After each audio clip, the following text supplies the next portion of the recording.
আমরা এসেছি আপনার পুত্রের কাছ থেকে পুরো কাহিনী শোনার জন্য। আমরা এটা জানি যে আপনার সুপুত্র সবটা জানে। আজকে এত সহজে আমাকে তাড়াতে পারবেন না।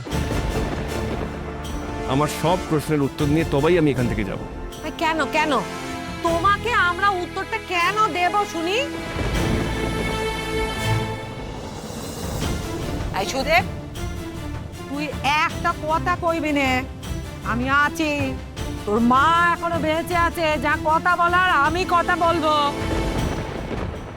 এইবার এই মেয়েটার একটা ব্যবস্থা করুন। হ্যাঁ, এই যে মেয়েটা তো চরিত্রের ঠিক নেই কো। নষ্টা মেয়ে মানুষ শহরে ব্যাটা ছেলেটার সঙ্গে দিনের পর দিন বাস করেছে কলকাতায় গিয়ে। পর পুরুষের সঙ্গে ডলানি করার জন্যই না কলকাতায় পড়ার নাম করে এতগুলো দিন কাটিয়ে এসেছে। নিন এবার ওর শাস্তি বিহিত করুন দেখি। মা চুপ করো, এই একই কথা কেন বারবার বলছো? ছোটবউ তো নিজের শখে অন্যর ঘরে বাস করতে যায়নি, আমরা এই ঘরে টাই দিনই বলেই তো গেছিল। নালিশ যখন করছো তখন পুরোটাই বলো না। তোমার এই ছেলে তো অন্য একটা মেয়েকে বউ বলে হাত ধরে এই ঘরে নিয়ে চলে গেছিল। সেই জন্য তোমার এই ছেলের জন্য ছোট বউয়ের জীবনে এত বড় সর্বনাশ হয়ে গেছে, সেটা বলো।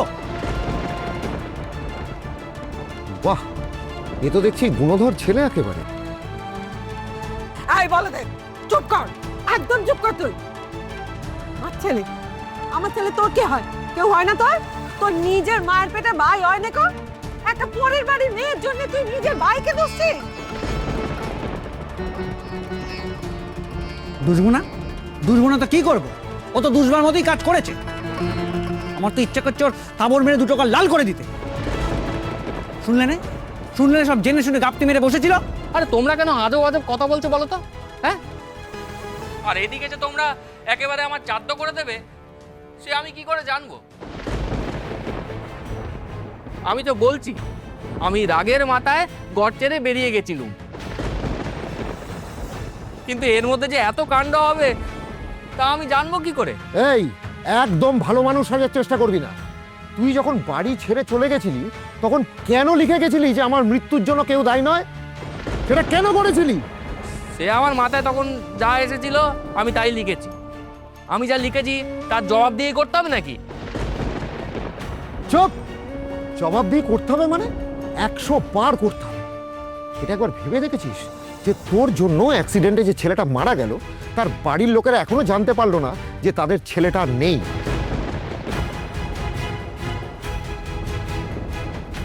শুধু তোর জন্য তার দেহ সৎকার হয়ে অস্থি বিসর্জন পর্যন্ত হয়ে গেছে। শুধু তোর জন্য তার ঠিকঠাক আইডেন্টিফিকেশন পর্যন্ত হবে না। তো তো আমার ছেলের কি দোষ? ও কি করলো? তো ওর বউ তো একবারই গিয়ে নিজে নিজে চিনে এসেছিল। চি চি চি, নিজের স্বামীকেও চিনতে পারে না। ঘেন্না। এই যে গো গায়ের লোকেরা, তোমরা শোনো, এই মেয়ে নিজের মাতাকেই চিনতে পারে না কো। ও ইচ্ছে করে ভুল চিনেছিল, দেখো গো। হ্যাঁ, ও ভেবেছিল বরটা মরে গেছে বললে তোমরা ওকে বাড়ির থেকে বিদায় করে দেবে, আর ও তখন ড্যাং ডেঙ্গিয়ে এই শহরের নাগরটার কাছে গিয়ে থাকবে।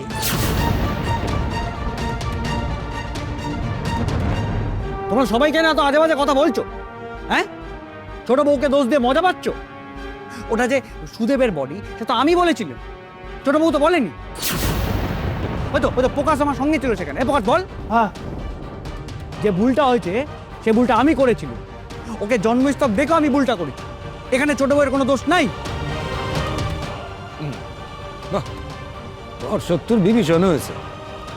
আমার দুই ছেলে মেয়েরা একবারে পরের ঘরের মেয়ের জন্য একেবারে দরদ উদলে উঠছে।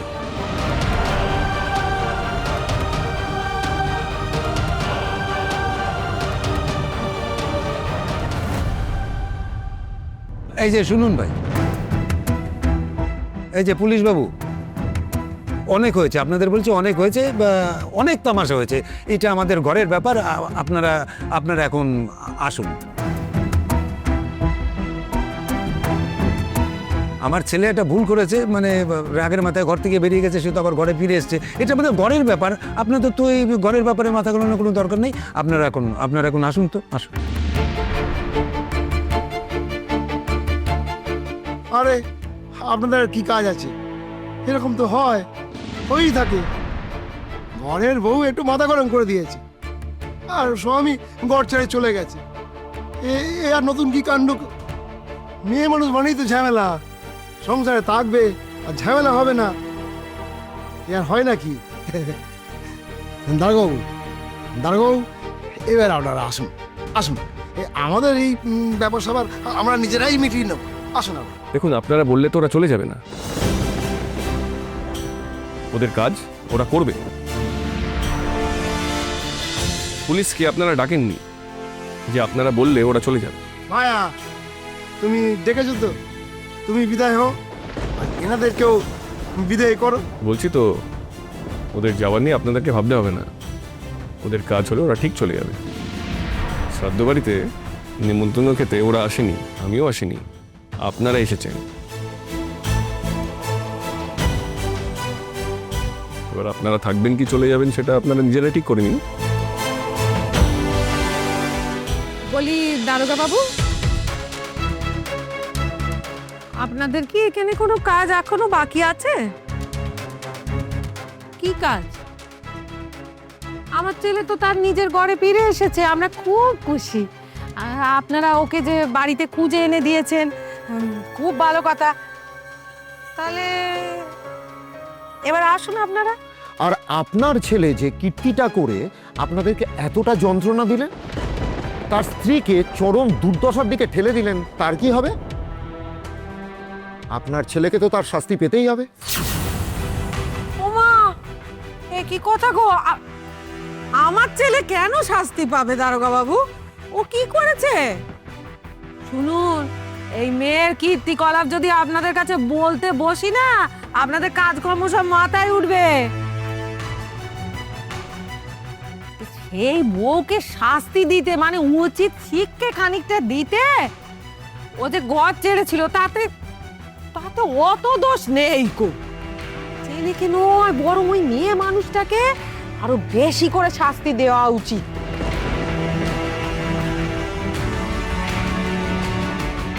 হ্যাঁ, ঠিক কথা। যেটুকু বাড়াবাড়ি হয়েছে সেটা তো আমাদের সংসারের ব্যাপার। আপনারা কেন মাথা গলাচ্ছেন? মাথা তো গলাতেই হবে, সেটাই তো আমাদের কাজ, মাথা গলানো। শুনুন, আমরা আজ লাজবন্তী দেবীর ঘটনা শুনতে আসিনি, আমরা এসেছি আপনার পুত্রের কাছ থেকে পুরো কাহিনী শোনার জন্য। আমরা এটা জানি যে আপনার সুপুত্র সবটা জানে, সে সবটা জেনেই লুকিয়েছিল, এবং আমাদের কাছে এ খবরও আছে যে সে কার সাথে প্ল্যান করে এই ঘটনাটা ঘটিয়েছে।